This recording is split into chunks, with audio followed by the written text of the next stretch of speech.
मंडळी, आज आपण जाणार आहोत सह्याद्रीच्या कुशीत दडलेल्या एका अशा ठिकाणी जिथे निसर्ग आणि इतिहास याचा सुरेख संगम आपल्याला पाहायला मिळेल. जर तुम्ही निसर्ग किंवा इतिहास प्रेमी असाल किंवा तुम्हाला एखादा छोटासा ट्रेक करायची इच्छा असेल तर हे ठिकाण तुमच्यासाठी अतिशय उत्तम आहे. चला तर मग वेळ न देवडता आजच्या या भटकंतीला सुरुवात करूया. मंडळी, आज आपण आलेलो आहोत कर्जत तालुक्यातील कोंडाणे या गावात. इथल्या कोंडाणे लेणीला आज आपण भेट देणार आहोत. इथूनच ही पायवाट आपल्याला लेणीकडे घेऊन जाते, त्यामुळे इथेच गाडी पार्क करून आम्ही आजच्या भटकंतीला सुरुवात केली. गेले 3-4 दिवस गावात पाऊसच नव्हता, असं आमच्या बरोबर असलेल्या वाटाड्याने सांगितलं. ऊन आणि दमट हवामानामुळे अंगावरून अक्षरशः घामाच्या धारा वाहू लागल्या होत्या. इथे प्रत्येक ठिकाणी या खुणा तुम्हाला लेणीपर्यंत जाणारी वाट दाखवत राहतात.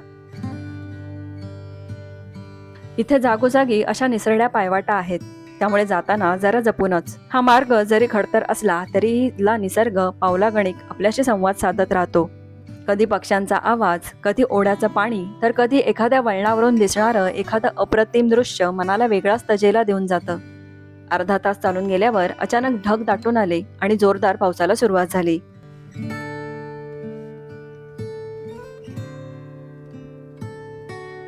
इथे आल्यावर कळतं की आपल्या रोजच्या धावपळीच्या जीवनासारखी धावपळ इथे नसते. इथे वेळ थांबतो आणि निसर्ग आपल्याला त्याच्याशी जोडून घेतो. जसजसं आपण लेणीच्या जवळ पोहोचायला लागतो तसतसे असे स्टॉल्स आपल्याला दिसायला लागतात. त्याच्या अगदी शेजारीच हा छोटा धबधबा आहे.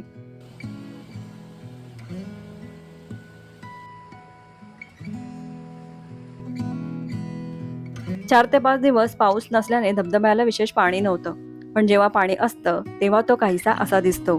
जुलै ते ऑक्टोबर हा कालावधी इथे येण्यासाठी अगदी उत्तम आहे.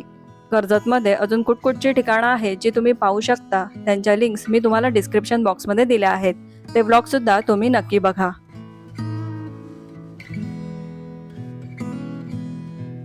थोडं अजून पुढे गेल्यावर हा झरा लागतो, जिथून आपल्याला कोंडाणे लेणीची छोटीशी झलक पाहायला मिळते.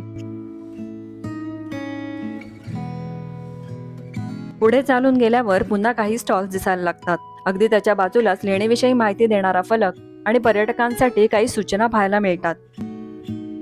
इथूनच या पायऱ्या आपल्याला लेणीपर्यंत घेऊन जातात.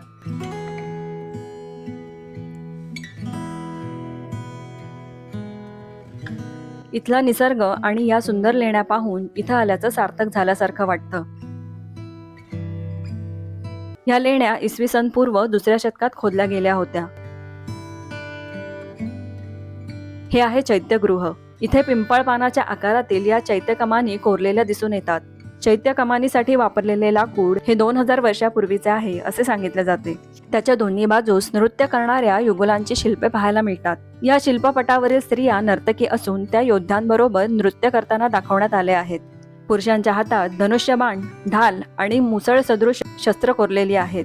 या शिल्पावर वस्त्र, अलंकार आणि वेगळी केशभूषा आपल्याला पाहायला मिळते. त्याच्या अगदी खाली यक्षाचे शिल्प आहे. शिल्प भग्नावस्थेत असून त्याच्या डाव्या खांद्याजवळ ब्राह्मी लिपीतील हा शिलालेख कोरलेला आहे.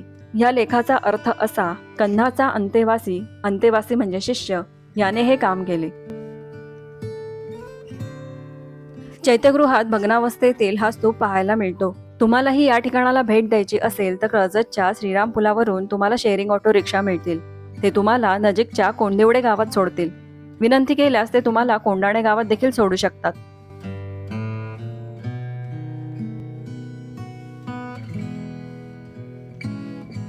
चैत्यगृहाच्या अगदी बाजूलाच विहार आहे. त्यामध्ये हा मोठा सभागृह, त्याच्या तिन्ही भिंतींमध्ये असे कक्ष आणि समोर वरांडा आहे. या कक्षांच्या प्रवेशद्वारावर वेदिकापट्टी आणि पिंपळपानी चैत्य कमानींचे कोरीवकाम केलेले आहे. या कक्षांमध्ये दगडी आसनं देखील आहेत.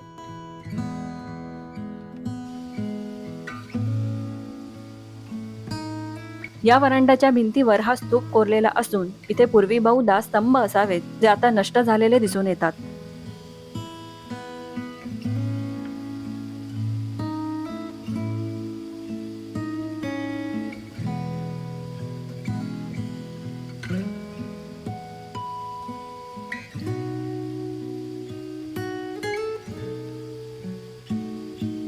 विहाराच्या पुढील भागात असे भग्न अवस्थेतील कक्ष पाहायला मिळतात, जिथे दगडी आसनं देखील आहेत. बौद्ध भिक्खूंना राहण्यासाठी तसेच प्रवास करताना वाटेत व्यापाऱ्यांना विसावण्यासाठी ह्या लेण्याचा वापर केला जात.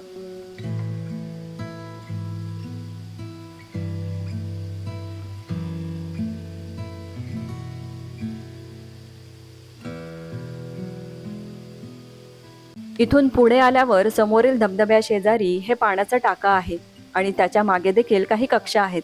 ते कदाचित भोजनगृह असावे असे काही जण सांगतात. कोंडाणे लेणी जवळूनच किल्ले राजमाचीसाठी देखील जाता येते. मग तुम्ही कधी येता या ठिकाणाला भेट द्यायला मला कमेंट करून नक्की सांगा. आणि आजचा व्हिडिओ तुम्हाला आवडला असेल तर लाईक आणि शेअर करायला विसरू नका. पुन्हा भेटूया अशाच काही ठिकाणांसोबत. तोपर्यंत बाय.